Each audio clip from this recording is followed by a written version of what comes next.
Live. Everywhere.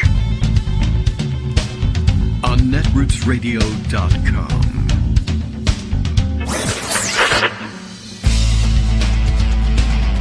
David Waldman. Kagro. In the morning. Now, here's David Waldman. Hey, good morning, everybody. How you doing? It is Friday, July 19th, 2024. Time for another show, and yet all I have for you is this pre-recorded thing. I'm actually going to try and squeeze in a Friday show this way, mostly because I just wasn't sure what to rerun. And I had parts of a show that I could have used for next week, and I'd still like to be able to fill in next week. I think I got Monday, Wednesday, Friday covered. So you're seeing this in raw form. That is, I don't know, there may be 5 shows next week, and I'll be very embarrassed at having said on Friday that this was going to be the case. But I don't know. They're still in the middle of the Republican National Convention. I imagine Trump has already destroyed the world by now because I'm recording this late at night, but I haven't seen it yet. But I still have J.D. Vance things to say.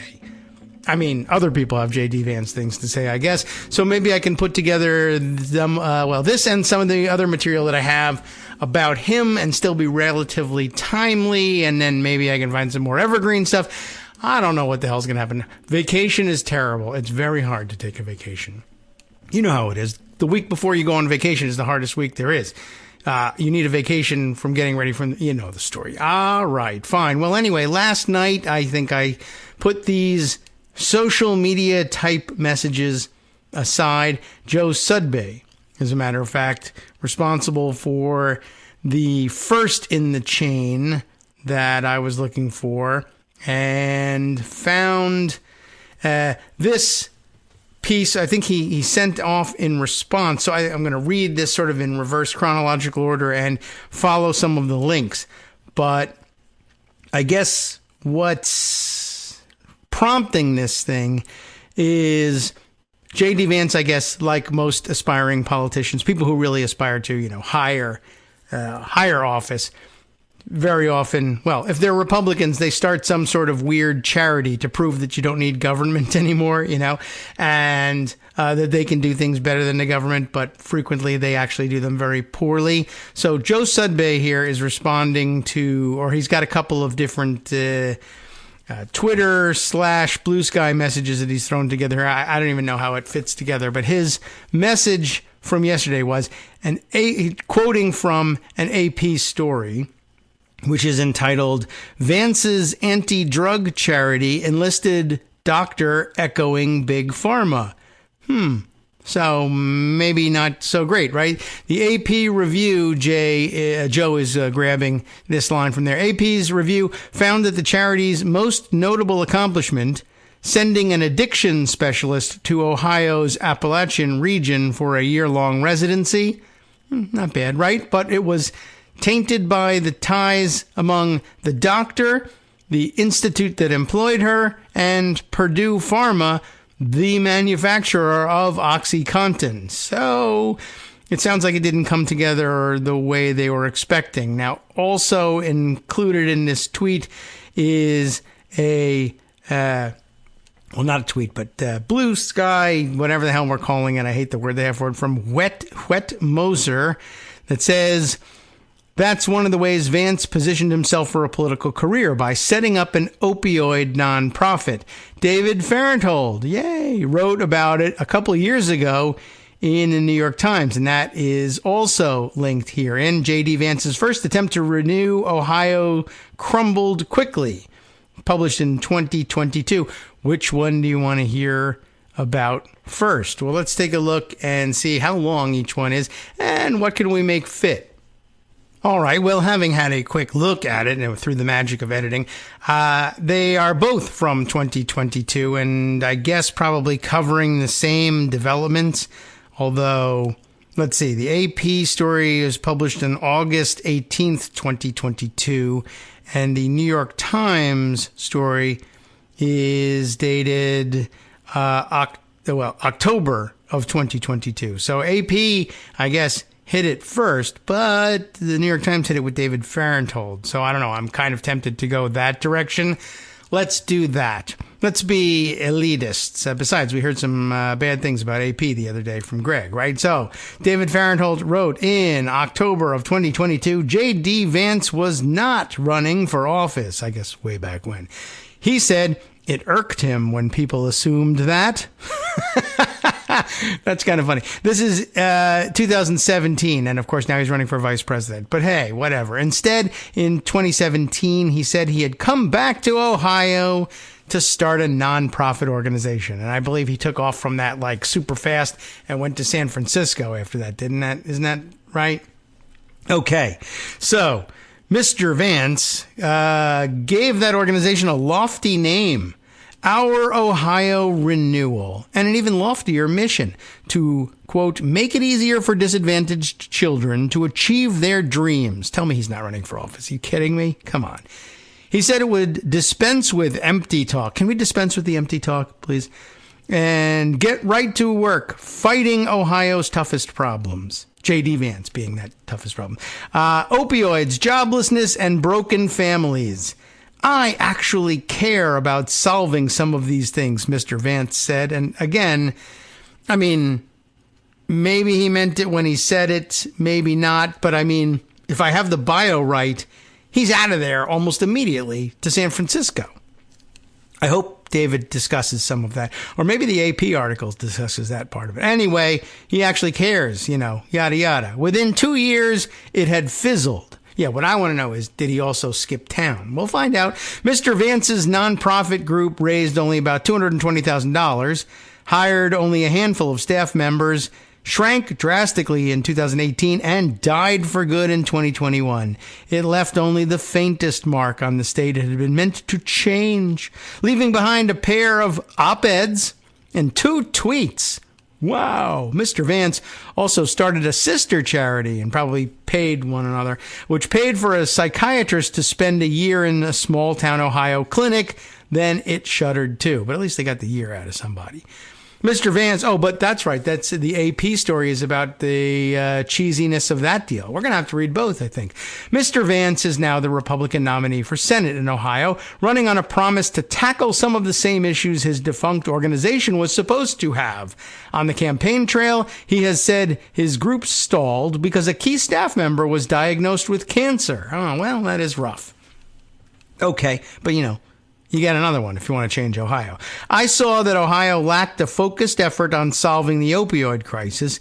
Even while so many Ohioans' lives were devastated by addiction, my own family and mother included, Mr. Vance said in a written statement. While the group only ended up lasting for a short period of time, I'm proud anyway, not very proud, he's a little bit proud of the work we did. But some of the nonprofit group's own workers, said they had drawn a different conclusion. They had been lured by the promise of helping Ohio, but instead had been used to help Mr. Vance start his career in politics. Oh, my goodness. And he's not even running for office. Remember that? Again, this is 39 years old. He's been around for 15 minutes. He's switched careers 9 times. None of it is, I'm not running for office. 30 seconds later, he's running for office. During its brief life, Mr. Vance's organization paid a political consultant, why would it do that, who also advised Mr. Vance about entering the 2018 Senate race. What?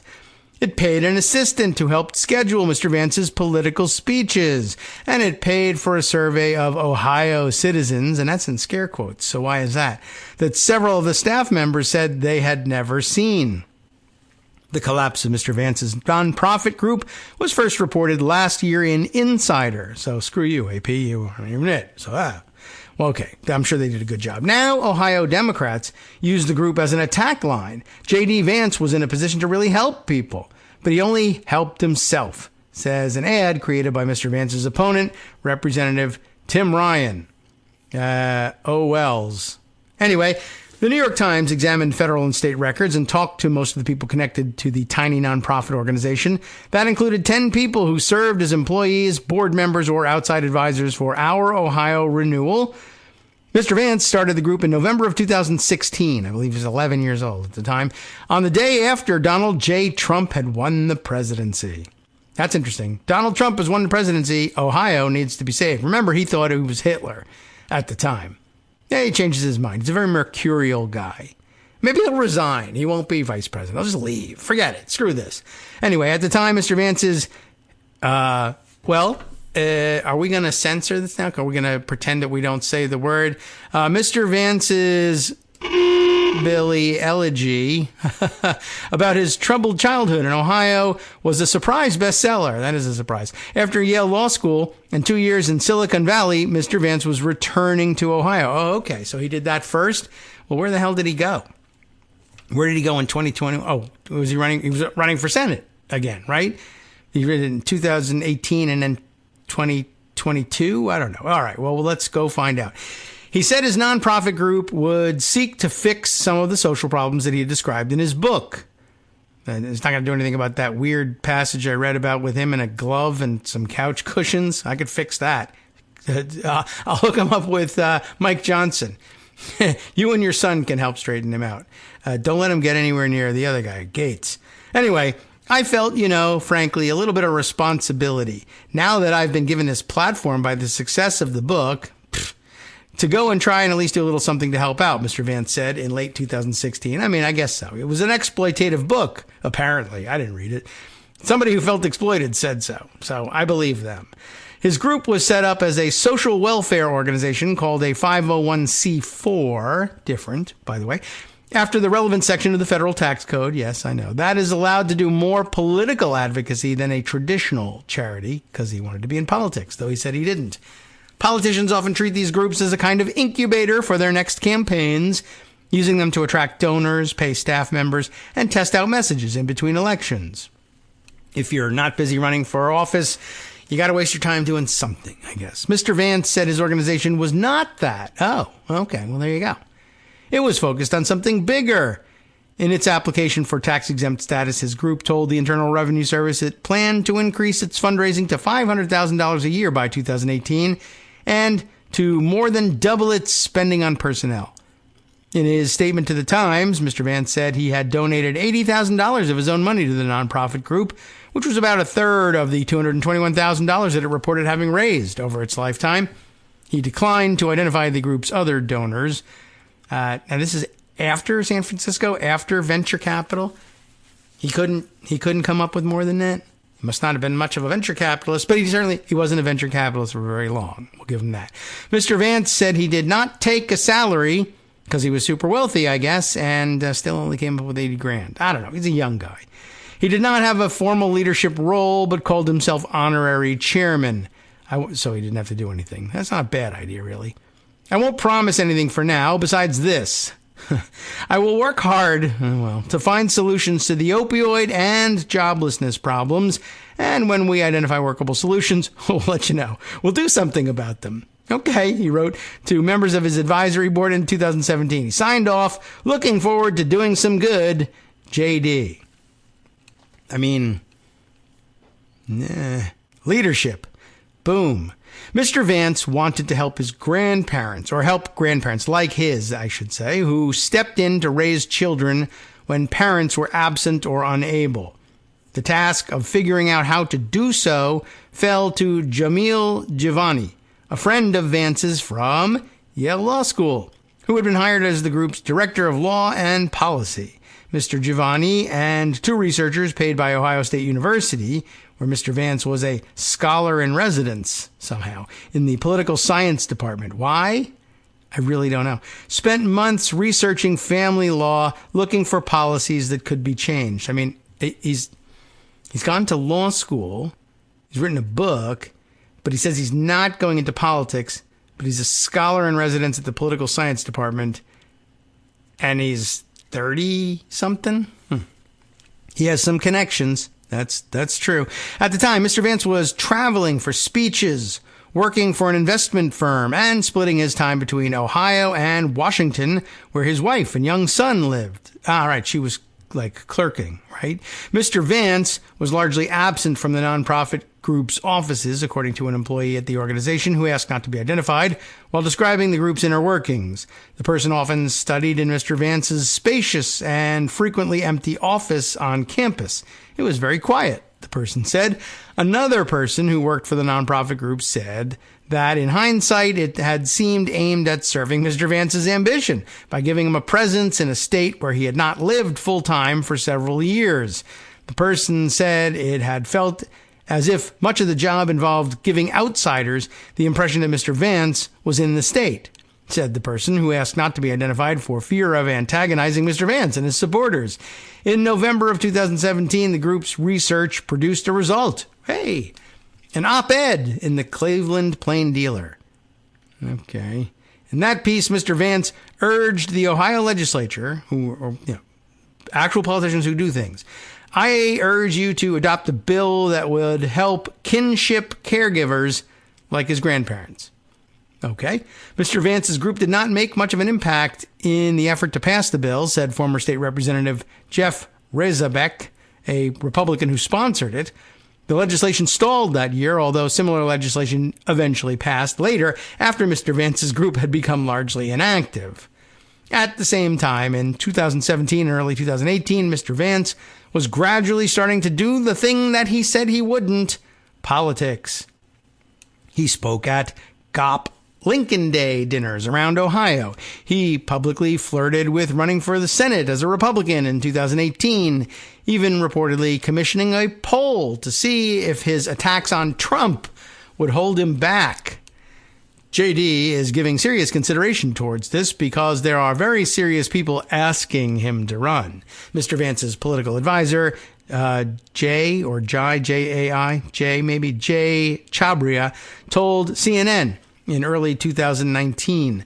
Mr. Chabria's firm, Mercury LLC, was paid $63,425 by Our Ohio Renewal for management services in 2017. Although the group listed him in official documents as its executive director, Mr. Chabria says he was only a consultant for the nonprofit. Mr. Giovanni, the director of law and policy, actually ran the group. Someone needed to get the paperwork started to launch it, but I was never tasked with running the day-to-day operations of the organization, Mr. Chabria wrote in an email to the Times. He said the nonprofit group had never paid him to advise Mr. Vance personally during that time. He did that for free. That is to say, politically, I would imagine.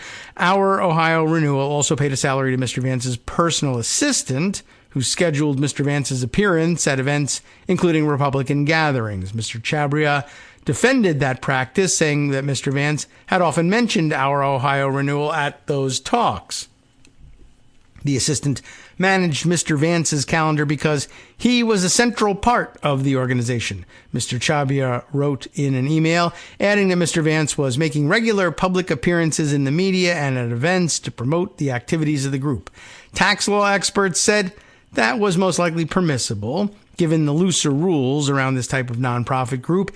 Also in 2017, Our Ohio Renewal said in annual filings that it had paid an unnamed pollster $45,000 for a survey, quote, on social, cultural, and general welfare needs of Ohio citizens. That survey was one of the most expensive things Our Ohio Renewal ever paid for. But several employees said they had never seen it. I don't have any recollection of a survey, and I don't have a copy of one. Jennifer Best, who was both the group's accountant and the treasurer of its board, said in an email message, Mr. Chabria saw the survey, but he said he no longer had a copy to share.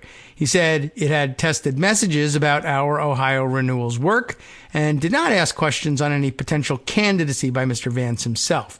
I don't think it had to in order to be more aimed at a candidacy, but okay. In February of 2018, Mr. Giovanni, the director of law and policy, remember, who ran Our Ohio Renewal day to day, was diagnosed with cancer. That's the person with cancer. Well, there you go. After that, Our Ohio Renewal seemed to freeze. It stopped tweeting. Its website trumpeted the same latest news story from a January 2018 story for nearly 2 years and then shut off, according to archived versions of that page. Ohio Democrats have taken over the group's old domain and are using it to mock Mr. Vance. The group's financial activity slowed sharply and its bank account ran down to zero, according to Ms. Best, the treasurer. she would know. Finally, she told the Internal Revenue Service that the group was finished at the end of 2020. Mr. Giovanni, whose cancer is now in remission, blames the group's demise on his own bad luck. Well, but that's one of the reasons why we, push for things like universal health care, so that somebody's bad health luck doesn't destroy careers or livelihoods. As much as I wanted to, I could not take care of the day-to-day needs of this organization and help it to scale, he said. Mr. Vance did not respond to questions about why he had let the organization collapse after Mr. Giovanni's diagnosis. Tough question. But now Mr. Vance is in a tight Senate race, or was back then, with Mr. Chabria as his chief strategist. In his most recent financial disclosures, Mr. Vance listed himself as honorary chairman of Our Ohio Renewal, even though it no longer existed. Under the time frame, he wrote January 2017 to present, which is just not true. So that's it. We already got all the way through David Farenthold's piece. Now I guess, feel like I need to look at the AP piece and see if there's another angle on this. As Joe was saying, Vance's anti-drug charity enlisted doctor echoing Big Pharma. And it does have a different angle. Julie Carr Smith with a Y instead of the I. It's not silent Smith at the end of Smithy or Y. Anyway, let's see. Julie writes, when J.D. Vance founded Our Ohio Renewal, a day after the 2016 presidential election, he promoted the charity as a vehicle for helping solve the scourge of opioid addiction that he had lamented in, I need my thing again, in Billy Elegy. Oh, that's too many cuckoos. Okay. Anyway, his best-selling memoir. You know all about it. But Vance shuttered the nonprofit last year. Remember, this is 2022 here. Shuttered the nonprofit last year, and its foundation, they had a foundation as well, in May, shortly after clinching the state's Republican nomination for U.S. Senate, according to state records reviewed by the Associated Press. An AP review found that the charity's most notable accomplishment, sending an addiction specialist to Ohio's Appalachian region for a year-long residency, was tainted by ties among the doctor, the institute that employed her, and Purdue Pharma, the manufacturer of OxyContin. The mothballing of Our Ohio Renewal and its dearth of tangible success raise questions about Vance's management of the organization. His decision to bring on Dr. Sally Satel is drawing particular scrutiny. He does have a lot of Indian connections, it seems, which is good. I mean, terrific. It's fantastic. It's interesting for somebody who's so MAGA, but, he's hypocritical. But I'm glad he's hypocritical in a way that, he's got some exposure to, if not a diverse, more diverse than just a bunch of white people from Ohio circle. So that's good.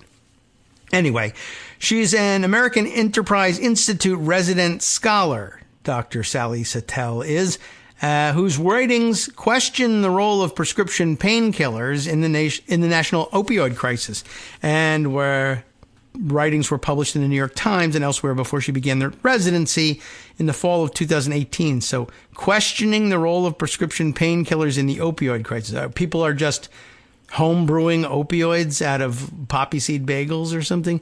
Documents and emails obtained by ProPublica for a 2019 investigation found that Satel, a senior fellow at AEI, always a little bit suspicious. Not always, I guess, because Norm Ornstein, but sometimes cited Purdue-funded studies and doctors in her articles on addiction for major news outlets, and occasionally shared drafts of the pieces with Purdue officials in advance, including on occasions in 2004 and 2016. So, a little bit more recent. Over the years, according to the report, AEI received regular $50,000 donations and other financial support from Purdue, totaling $800,000. They could do better than that. Give more money.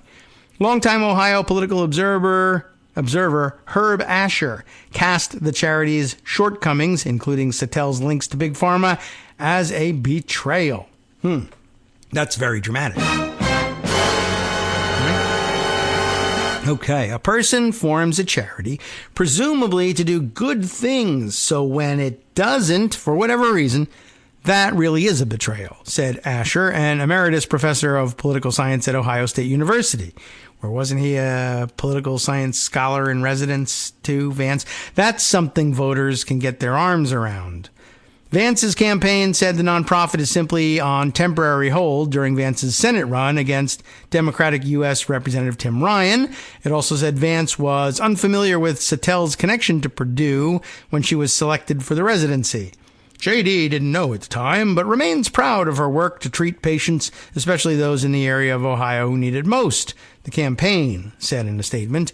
In an email to the AP this week, Satel said that she never consulted with or ever took a cent from Purdue, and that she didn't know that Purdue had donated money to AEI because the institute maintains a firewall between its scholars and donors.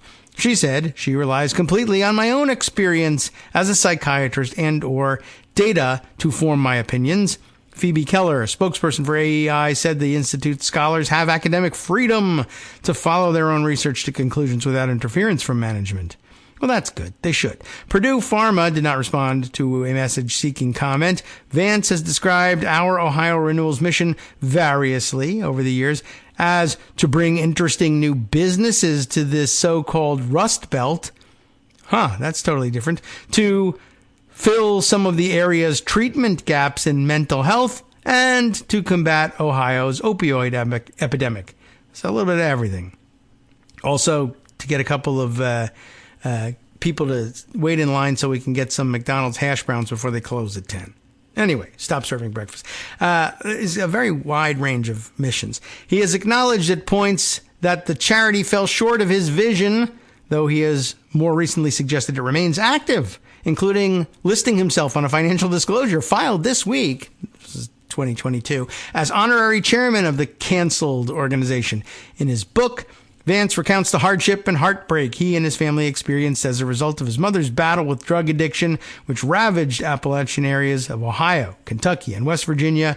When the 38-year-old was growing up, she used both OxyContin and heroin. Yowza. Ohio remains one of the hardest hit states for deadly drug overdoses, with about 14 people dying each day. According to the most recent statistic, Vance expressed hopes in media interviews about the time Satel arrived in struggling Ironton, Ohio, in September 2018, that she would use her experience to develop better treatment methods for addiction that could be scaled nationally, or perhaps produce a paper or book-length publication detailing her findings. She has yet to do either. I am working on a book, Satel told the AP in an email exchange this week, nearly 3 years after she wrapped up her residency. Maybe that's not unusual. D.R. Gossett, CEO of the Ironton-Lawrence County Community Action Organization, who helped oversee Satel's roughly $70,000 residency, said she helped people who were struggling in southern Ohio. So good. And to this day, people are thankful for her presence. That included treating an unspecified number of patients in a region long designated a healthcare shortage area and what Gossett described as community planning efforts. After the residency ended, Satel's public remarks suggested she remained as convinced as ever that addiction stems from combined behavioral and environmental forces, not the documented overprescribing and aggressive marketing of OxyContin and other opioids that helped families and state, local, and tribal governments ultimately secure a $6 billion national settlement against Purdue in March. So she says wrong to that, but okay. The data are completely clear that the decline in opioid prescribing had no effect on the overall opioid overdose rate. Well, they were overdosing on whatever they could get their hands on once they had been addicted. Well, anyway, she said that in an email to the AP, blaming the number of growing overdoses on heroin and fentanyl, which is true, but I mean, do they just go to the doctor and get heroin and fentanyl? I don't think so. Anyway, it's a familiar position for Satel, whose opinion columns in national publications included an October 2004 Times article, Doctors Behind Bars, Treating Pain is Now Risky Business, a February 2018 Politico article, The Myth of What's Driving the Opioid Crisis, Doctor-Prescribed Painkillers Are Not the Biggest Threat, and March 2018 Slate article, Pill Limits Are Not a Smart Way to Fight the Opioid Crisis. That could be true. I don't know. Jack French, a senior executive in residence at Ohio University, who headed an Appalachian, Ohio welfare agency for more than 30 years, said there is no doubt that the region was targeted with prescription opioids in the early days of the epidemic. He said the path to addiction to heroin and fentanyl for many residents started with the overabundance of easily accessible pain pills. Ryan and his allies are already targeting our Ohio renewal in television ads, citing recent Business Insider reporting that called into question the charity's payments to a Vance political advisor and on public opinion polling. We heard about that from the Times. A year after Sattel finished up her residency, a friend emailed Vance in October of 2020 to express concern that Sattel was heading an AEI event on the origins of the U.S. opioid crisis without a splash banner saying how much money AEI takes from Purdue Pharma. Well, yeah. Now, what's funny is Vance replies, yeah, it's not good. According to a copy of the email obtained by AP, I have a minor affiliation with AEI, thinking about dropping it because of this and other things. He did.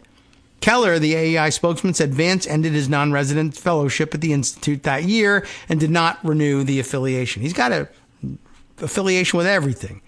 Why? Anyway, medical professionals and others on the front lines of the drug crisis say the scourge of addiction in Appalachia still needs advocates.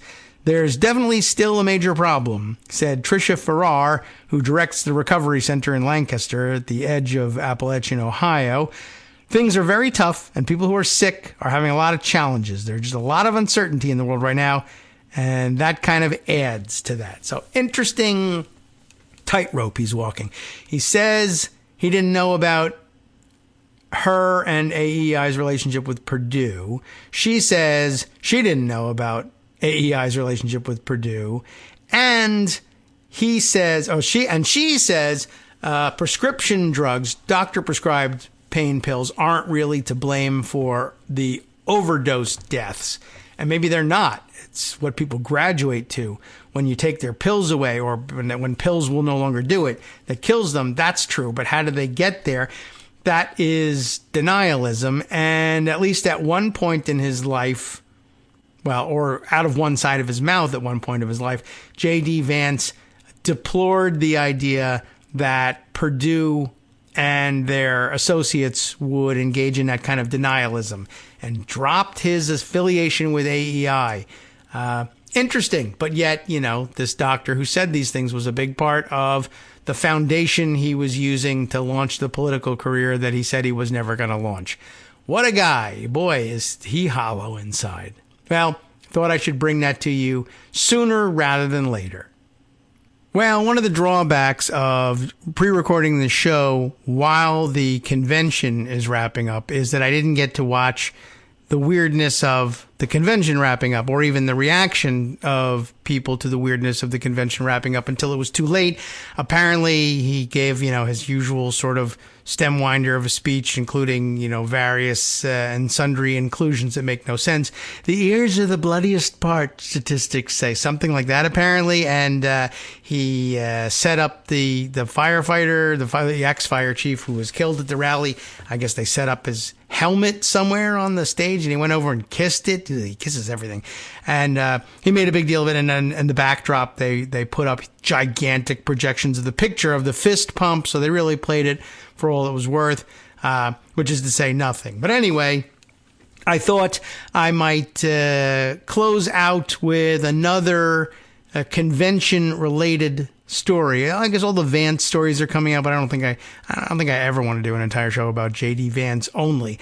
But I did find another interesting reflection on the convention and the nature of the convention and the first evidence that occasionally Republicans get, superstitious or nervous about things too. I thought this one was interesting.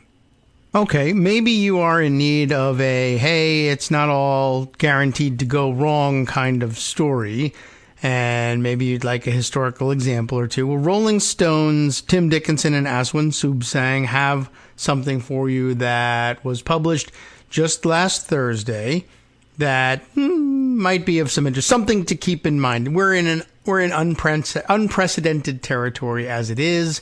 So what the hell? Let's take a look. What's going on here? Trump's convention feels like a 2024 victory party. And that's what conventions are about. That's what they do. Some fear, though, he's going to blow this. And if anybody can blow it, it's certainly Trump. Who feels this way? I don't know. Let's find out. A great convention, as it says here, and it sucked. But, for them, it was a great convention. A great convention and an election opponent in disarray, from the Republican perspective, does not guarantee a victory in November. Just ask Hillary Clinton. Okay, that did happen. Maybe it only happens to Democrats. I don't know. But it's a thing. Let's consider it. I like the spirit of it. This week's Republican National Convention, when it was last week, has the air not so much of a nominating celebration, but of a jubilant Trump 2024 victory party. But they always like to do that. And of course, they always have victory parties for the candidates that he endorses, and then they end up losing. After her convention speech on Tuesday night, Republican National Committee co-chair Lara Trump, and I still can't believe that's true, made a late-night appearance at the Lone Star Social, a glitzy after-party for the Texas delegation, held in an ornate columned hall called the Grain Exchange, where waitstaff served glasses of champagne and platters of deviled quail eggs, because that's super American and very blue-collar and populist. And by the way, it was probably... was it champagne or was it sparkling? Yada, yada. I'm just curious. Anyway, the nominee's daughter-in-law highlighted RNC plans for turning out the vote and insisted that those in attendance, that they would get to rest easy on election night. We are going to go to bed early on November 5th as Donald J. Trump will be announced as our 47th president. Early, she emphasized. I'm calling it at 10 o'clock at night. How does that sound to everybody? And of course, if they haven't figured it out by 10 o'clock at night, they simply plan to declare victory and any other result to be cheating. But okay. In practically every corner of the convention site in downtown Milwaukee, the Trump faithful have all but declared this presidential election over. In the wake of the failed assassination attempt on the former president, and amid a flood of bad poll numbers for Democrats and party infighting, buoyant optimism about Trump's odds in November is the norm. Former House Speaker Kevin McCarthy, I don't even know why he's there, told Rolling Stone, "You should never feel like something's in the bag," but I think he's got a very good chance of winning. Trump ally and former White House doctor, Representative Ronnie Jackson, or Johnson, or whatever you said you wanted to call him, it's okay. He smiled ear to ear. I can't believe they mentioned ears. When asking about Trump's chances, "Oh man, I think it's looking super good," he told Rolling Stone, and then got all drunk and ate all the pills he could find. We've got all the momentum right now, and we're stealing all the drugs. Indeed, there is seldom a seasoned Republican operative, GOP, lawmaker, conservative luminary, delegate, or close Trump associate who's in Milwaukee this week who Rolling Stone has bumped into who isn't convinced that a Trump restoration or electoral landslide even is now a foregone conclusion. Republicans always say that, though. Do keep that in mind.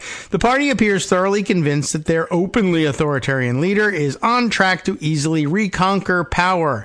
Not that they care about how the election goes, but just beneath the surface is a nagging worry that the football is being spiked too soon.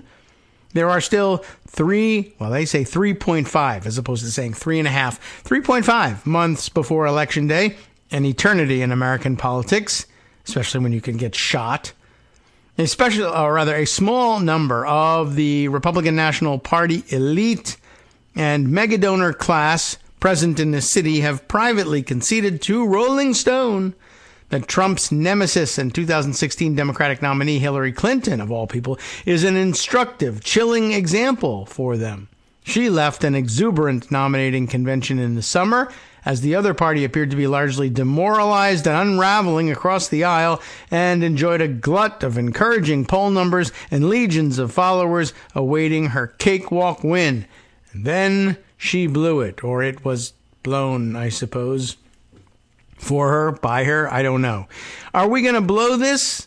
Anything's possible. One GOP donor who's met recently with the ex-president says, with a barely concealed sigh on Wednesday, ahead of that night's round of main stage speeches. If Trump manages to blow it now, he's not just risking a loss for his policies and his party, he's risking actual prison sentences, a reality he is keenly aware of and hopes to use another presidential term to forestall. Still, it is hard to remember a time in national politics when the pendulum has swung so quickly in the direction of one candidate. First, Biden delivered the world's worst debate performance, leading to weeks of intra-party turmoil about whether he should continue to be the Democratic standard bearer. Then Trump survived an assassin's bullet before raising his hand in a defiant fist pump, photos of which are destined for children's school books. And as Trump put on a mega MAGA spectacle in Milwaukee, Joe Biden was diagnosed with COVID. If the election were held today, Trump would likely win, full stop. But elections are not sprints. They are long races, and the dynamics can shift. At this point, it is not clear if Biden will even be the Democratic nominee next week, much less by the time the party's Chicago convention starts in August. And for all the horrid news for Biden, the polling in this race remains well in the range of the recoverable. Recall that at one point, Michael Dukakis looked like he was a post-Reagan world beater in an invincible position against George H.W. Bush. In fact, much of the dynamic right now recalls the dynamics of the 2016 campaign when Clinton was in high gear and Republicans appeared to be in deep disarray, with many GOP grandees resigning themselves to losing in a landslide with a candidate named Donald Trump. Hubris on the Democratic side was so high. How high was it? It was so high that during the general election, Clinton infamously never set foot here in Wisconsin, where she lost in a shocking upset. Some of the Republican overconfidence in this moment can be attributed to faith. Speaker after speaker at the convention, both on the main stage and at satellite events, are talking up the divine gift of Trump's survival. South Carolina Senator Tim Scott's convention speech epitomized this line of religious reasoning. On Saturday, the devil came to Pennsylvania with a rifle, Scott said, but an American lion got back on his feet. Scott continued, if you don't believe in miracles if you didn't before Saturday, you better be believing now, adding, our God still saved. He still delivered. I mean, if he then falls in an alligator pit, what was it all for? But anyway, though the Lord may move in mysterious ways, the obvious shared understanding is that a higher power spared Trump because he wants him in an alligator pit. Well, they think they want him in the White House. As Lara Trump put it at the convention after party, God is not finished with Donald J. Trump. You better believe it. Boy, get an asbestos suit. Of the many speakers at the convention, Trump ally and former New York Congressman Lee Zeldin stood out, a rare voice, sounding an alarm against complacency. You have to fight for it.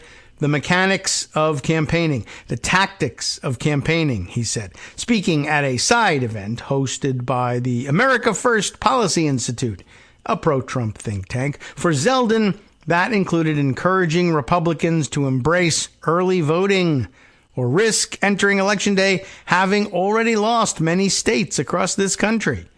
Zeldin exhorted GOP activists against getting outworked by Democrats. We need to be everywhere, taking nothing for granted, all in, every ounce of our energy, every moment of our day, he said. We cannot wake up the day after the election having come up short in this important cause to save America. But it would be great if you did. Elsewhere in Milwaukee, some light groundwork for excuse-making, should Trump fail, was already being laid. Hours after Trump's vice presidential pick, Senator J.D. Vance, spoke on stage on Wednesday, close Trump ally and RNC committeeman David Bossie sat at the lobby area bar of a luxury hotel near the convention's arena, eating a midnight dinner. Around him were former senior Trump administration officials and other MAGA stalwarts partying late into the night. When asked by Rolling Stone if it was unwise for Republicans to declare victory this early, Bossie replied, I think the fake news media is going to create a narrative now that Donald Trump is guaranteed to win, to try to suppress and drive down our vote. Well, maybe. But, boy, talk about not being able to take yes for an answer. Maybe, but I don't think it'll be a conspiracy to drive him from office. I think they'll probably genuinely believe it. Now, if it happens that people say, hey, I don't need to go out and vote, well, then so be it. Just as I say, if it happens that God has saved Donald Trump from an assassin's bullet, only to see him fall into an alligator pit, as he should have long ago, well, what can I tell you? That's the way the cookie crumbles. You know, I was really interested in something that Greg read the other day, a David Rothkopf piece in his Substack, Need to Know, by David Rothkopf, because that's who he is. He had a piece that he cited and read from, I think, at some length, but I kind of wanted to go back and read all the way through it and think about it again. Trump Vance is Putin's dream ticket. You remember this one? If I put it in the show, I think I'm going to. This is very difficult to predict. You will have heard about it yesterday, I think. Okay, well, Trump Vance is Putin's dream ticket. It got me thinking about how I always said political union with Russia to own the globalists. And it was an unfortunate turn of phrase, really. I wish it had been clearer and more broadly applicable. It is rather broadly applicable, but it's not entirely clear what that means. But this is a good setup for bringing it back and maybe refining it. Russia will now double down on trying to steal the 2024 election, is Rothkopf's conclusion here. That part you remember, I think. While everyone is focused on polling data for the November 2024 elections, there are other numbers that may be even more important to its outcome. They are 100%, 1,200, 350 to 500,000, and 55 billion. That last one being dollars. He hinted at that one by putting the dollar sign in it. These numbers are the absolutely staggering losses Russia has suffered since its February 2022 invasion of Ukraine. An escalation of a war they began there, good reminder, in 2014. Now, the 100% refers to the percentage of the total number of troops that Russia committed to the war at the outset who have been killed or wounded. Wow. So that means of the troops that they initially sent, 100% of them have been casualties, one way or the other. Wow. The 1,200 refers to the number of Russian troops killed or wounded each and every day. That is not good. For that, well, you know what? It's terrific, except it's terrible for the individuals. Although some of them are kind of scumbags. What can you do? Well, okay. The 350,000 to 500,000 refers to the total number of troops killed or wounded during the conflict, Russian troops, that is. More, according to the Washington Post, than Russia has lost in all its other wars combined since 1945. Nothing's ever going to top that one. The $55 billion is a conservative estimate of the financial cost of the war to Russia's battered economy. Russia has effectively run out of its stock of Soviet-era equipment. Thousands of tanks and artillery pieces are gone. A substantial percentage of Russia's Air Force and Black Sea Fleet have been obliterated.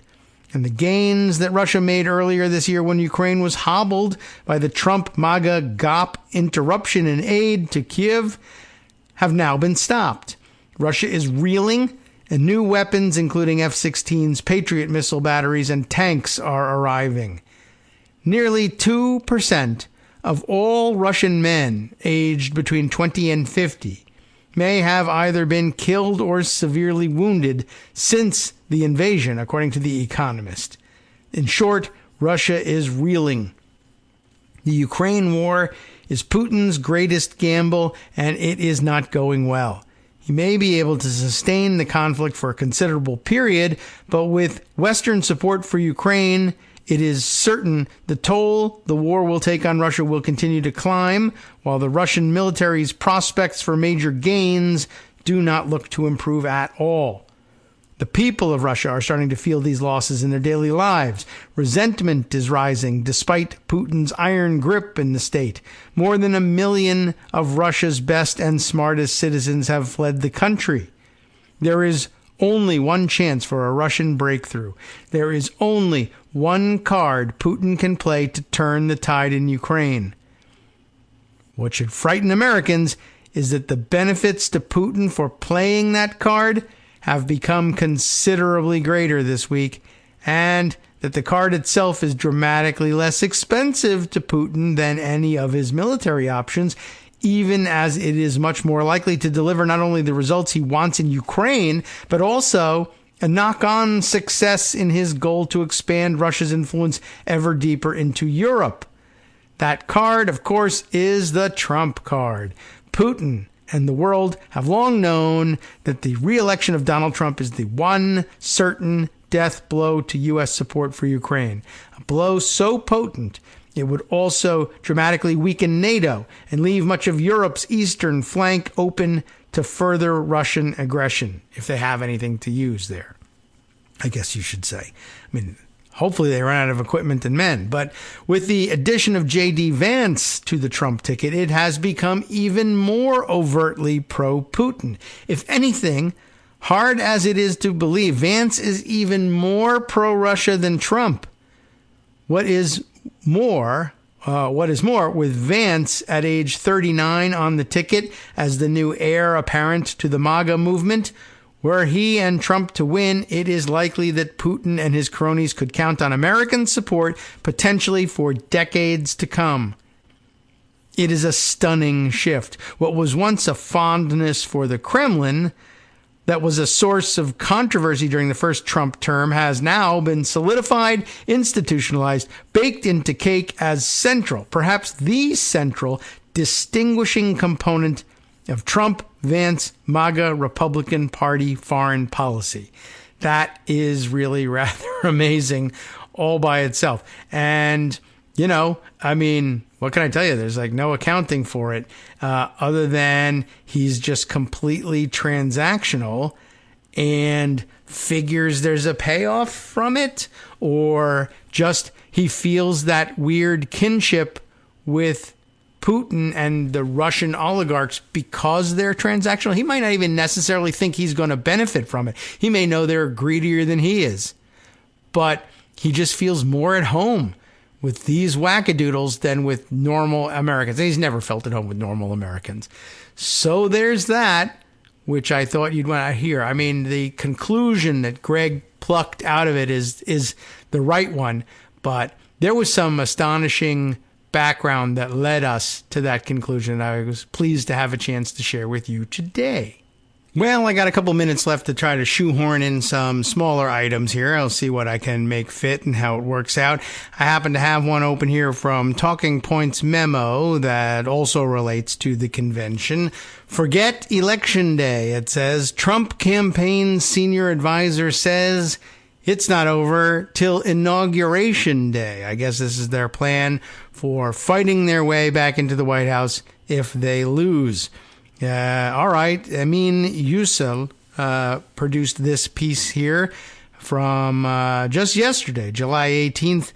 Here's the deal. One of the top officials on former President Donald Trump's campaign let slip during the Republican National Convention on Thursday that 2024 may bring another attempt by his side to contest the results. Of course, the result of a presidential election can be challenged and changed up to Inauguration Day, they say. This, according to Trump campaign senior advisor Chris LaCivita. That's the name we've heard a couple of times in the last few days. And now he's behind this one. It's not over on Election Day. It's over on Inauguration Day. Or maybe after that if we shoot the president who's being inaugurated because we don't like them. LaCivita told Politico's Jonathan Martin during a Thursday interview at the RNC. Of course, the actual quote ended after it's over on Inauguration Day. And here's an embedded tweet to prove it. And the Politico signs actually that are hanging behind them as they do this interview actually look like maybe are they doing the interview in a Five Guys restaurant or something like that? I mean, they actually might be. Sometimes they take over restaurant spaces at these conventions and just brand them like that. But I don't know. It's what it looks like. They've used the checkerboard motif and everything. The statement came as Martin asked the question, saying, "One of the things that I've said is that at this point, perhaps the Democrats can't win the election any longer." La Civita interrupted Martin. "We don't even think that way," La Civita said. "The way we're structured, the way we are made, we grind every single day. I mean, it's not over until he puts his hand on the Bible and takes the oath. It's not over till then. It's not over on Election Day. It's over on Inauguration Day, because I wouldn't put anything past anybody." "What do you mean?" Or "What the F are you talking about?" is probably what he was thinking. "What do you mean?" Martin asked. "Well, there's a well-documented report that talks about all the efforts that the Democrats had in place in 2020, about ways to prevent if Donald Trump had it says quote unquote, but I think he means quote unquote won. So, like I said, we plan for every worst case scenario. That way we are ready for it," La Civita said. You see what he's trying to say is that the real truth of the matter is that in 2020, the people who were really plotting a coup were the Democrats. They had all sorts of tricks up their sleeves if Trump had won. That's why we had to attack the Capitol. What? No. Listeners to the interview could be forgiven for hearing in La Civita's rhetoric echoes of the Stop the Steal movement, which culminated in former President Donald Trump's efforts to convince then Vice President Mike Pence to refuse to certify the election results on January 6th, 2021, leading to chants of Hang Mike Pence, which you could swap out, I guess, for Hang JD if it becomes necessary at any point. Okay. Wow. It could also be understood as an attempt to normalize the events that took place before and after the 2020 election and to prepare the country for what might happen, again, I guess, if Trump does not win in November. So they're looking for more of the same. That shouldn't surprise anybody. Trying to normalize it, I guess that's the only option they've got. And they actually think this is the way the transfer of power should always work. Fight right up until the inauguration, and then maybe claim that it wasn't really a Bible, and so he isn't actually inaugurated, and gold fringe on the flag, yada, yada. We're the president now. Maybe.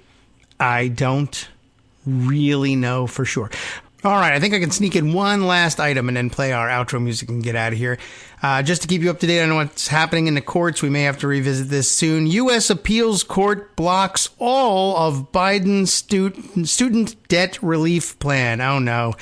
Nate Raymond reporting for Reuters here. Another conservative wackadoodle judge here has stepped in with another national injunction, I guess, here. Let's catch up real quick. A federal appeals court on Thursday blocked President Joe Biden's administration from continuing to implement a new student debt relief plan designed to lower monthly payments for millions of Americans.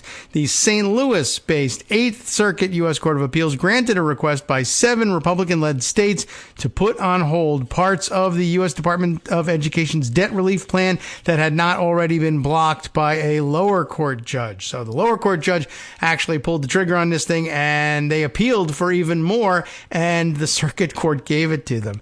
That ruling last month by U.S. District Judge John Ross in St. Louis had blocked the department from granting further loan forgiveness under the administration's Saving on a Valuable Education, or SAVE, plan, but had not blocked all of the plan. Okay. Well, that plan provides more generous terms than past income-based repayment plans, lowering monthly payments for eligible borrowers and allowing those whose original principal balances were were $12,000 or less to have their debt forgiven after 10 years. State attorneys general led by Missouri Attorney General Andrew Bailey subsequently last week asked the 8th Circuit to block the rest of the SAVE plan. The court did it through a one-page order granting an administrative stay. I told you they're going to eventually get to the point where they don't bother giving you a rationale. They just say, go do. Bailey on the social platform Twitter hailed the ruling as a huge win for every American who still believes in paying their own way, as if they ever did. He said the student loan plan would have saddled working Americans with $500 billion in Ivy League debt. Not true, but what the hell? It sounds bad, right? I bet he has Ivy League debt. Anyway, an education department spokesperson said it was assessing the ruling's impact, would be in touch with any borrowers directly affected by it, and will continue to aggressively defend the SAVE plan. Biden, in case you didn't know, a Democrat, announced the SAVE plan in 2022 alongside a broader $430 billion program that would have fulfilled a campaign promise by canceling up to $20,000 in debt for up to 43 million Americans. But of course, Republicans said, no, make things worse. EdwardsRadio.com. You have been listening to Kagro in the Morning with David Waldman. Now that, and unfortunately the Supreme Court as well, stepping in, and oddly enough, young Americans blame Biden for not delivering on his campaign promise. They need to educate themselves, but they can't pay for that education. Oh well. Well, stay tuned now. Justice Putnam takes the wheel with the West Coast Cookbook and Speakeasy next. Have a great weekend.